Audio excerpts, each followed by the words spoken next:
Welcome to Creating Disney Magic with Lee Cockerell. Lessons in leadership, management, and customer service.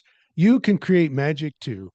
I'm your host, Jody Mayberry, and joining me, of course, is Lee Cockerell. How is it in Orlando, Lee? Hi, Jody. All's well. Thank you, sir. Good to see you. Yes, yes. All right, Lee. So you are familiar with Phil Gaines, the retired director of South Carolina State Parks. And I was recording an episode of the Park Leader Show with Phil and Chip Huth. And Phil said something that as soon as he said it, I wrote it down and I said, "Oh, I've got to get Lee's take on this." It works out well for Phil that his name is Phil because he has a series of wise sayings that he calls philosophies. And, and this one was humility is a byproduct of confidence. And I said, "Oh my goodness, that's good. I'm writing it down and then I'm going to take it to Lee and we're going to talk about that." So Lee, what's your take on that? Is that true? Oh, absolutely. I couldn't agree more. I mean, humility is like I don't have to show off. I don't have to tell you anything. I don't tell you how great I am. I'm not worried about being judged about not telling you I have this, I have that. And my house is bigger than yours, and I drive a fancy car and got a big watch, and I don't have any of that. And I've known that a long time. And I grew up in Oklahoma, and I think humility was kind of don't be a big shot. Don't be too big for your britches, and don't go around bragging because people don't like that, and I don't blame them. And so I grew up knowing that. Don't be, they say a lot down in Texas and Oklahoma. The guy has a big hat but no cattle, and I love that because it's so true. And so I mean, be you, and you'll relate to more people. People will relate to you. They won't. How many people do we go away from sometimes, or we see something, or we see something online, and say, hey, "Look at that! What's he bragging about?" or exaggerating about, or why is he wearing that $30,000 watch while we play tennis?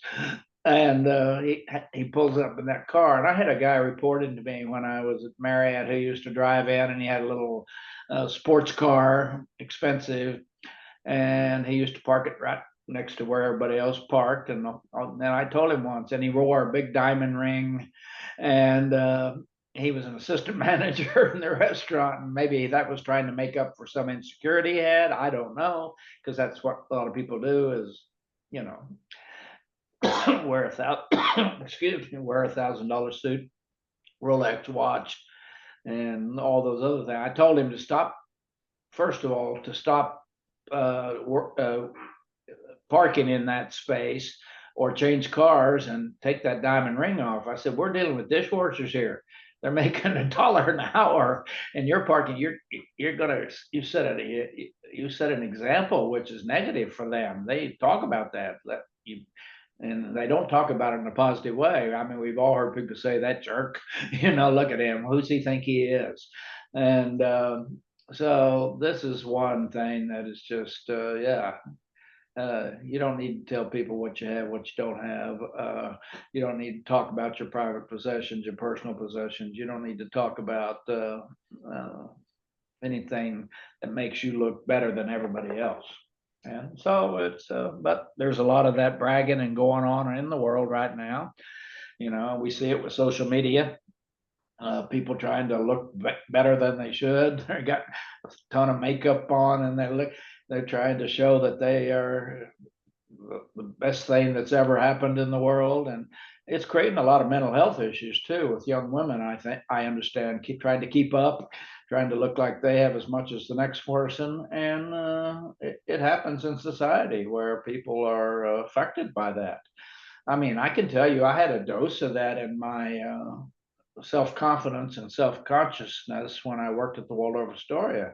I mean, going into Waldorf, that's a and New York City, you know, uh, that's right away. You're overwhelmed, and so I felt it, and I felt it from a lot of people I worked with because you run into a lot of people that are wearing the $1,000 suits and the big watches, and everybody trying to look like the customers, which sometimes is a problem. Uh, Somebody said once, in hotels we serve champagne, we don't drink it. So when you're working. So I think just this humility is puts people at ease. It makes people trust you more. But when we see people bragging about who they are, what they are, where they went to college, what they did, what school they went to, I think that's why my daughter-in-law to be recently, that graduated from Harvard. There's kind of a thing with all Harvard graduates. They don't want to tell you where they graduated from because they just say that school in Boston, in Cambridge, because they get harassed so much by saying it. And it shouldn't be that way. Probably it's very prestigious, and you've got to be really smart to get in there and all. But people don't want to hear that stuff.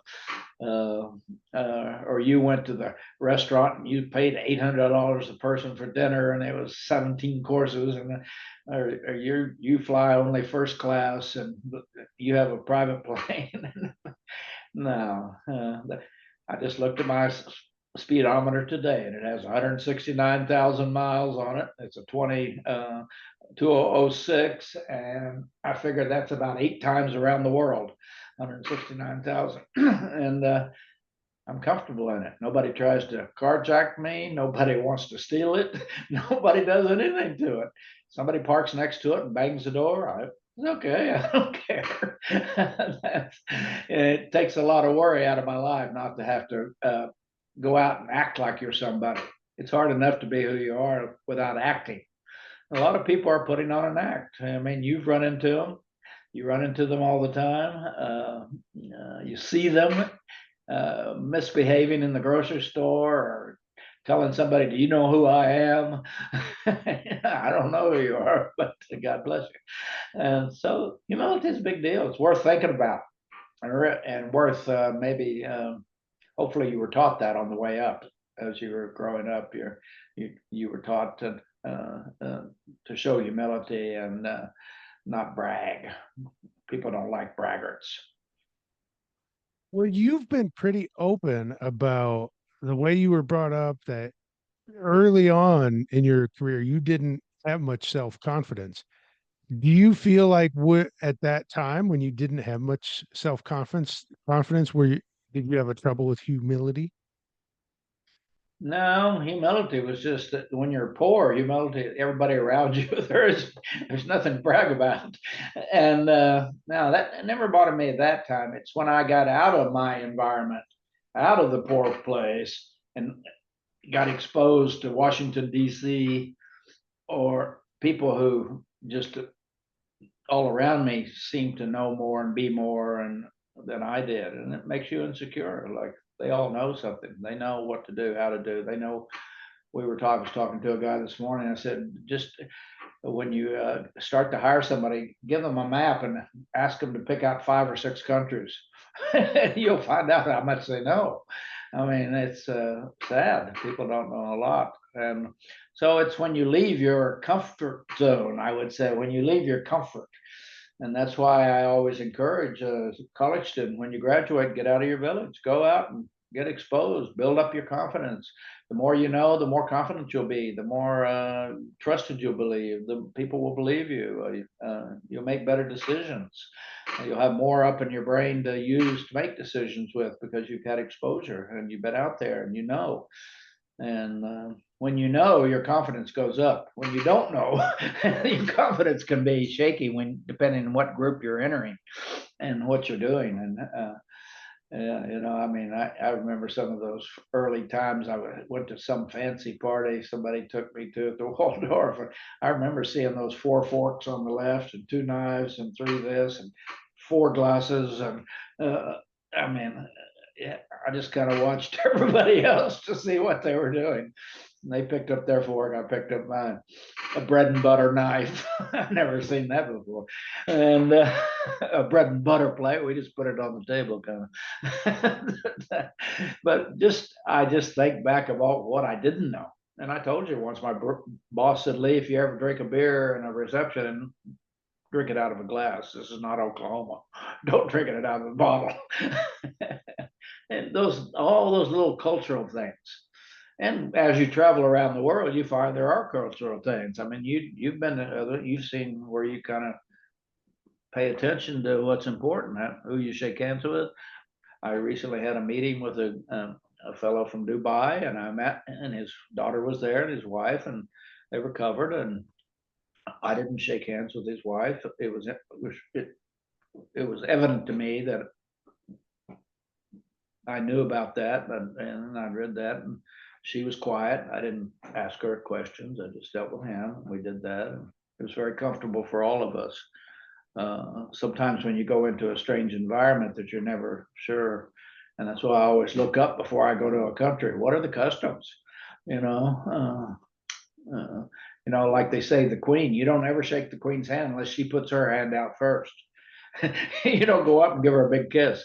Those kinds of things. I think important. So because it's respect for their culture and for their way of life, and you're the visitor. So yeah, and in the hospitality business, the visitors are coming to our business, and we want to make sure we treat them respectfully. So be humble. Well, you ended up such a well-known leader. You started your career very well, just lacking confidence. Yeah. Along the line, you got because of mentors, because of experience, because of exposure, you became confident and then humble. So that makes me think leaders, one of the best things we can do for people is to help them build their confidence. So what can we do as leaders to help our team build their confidence?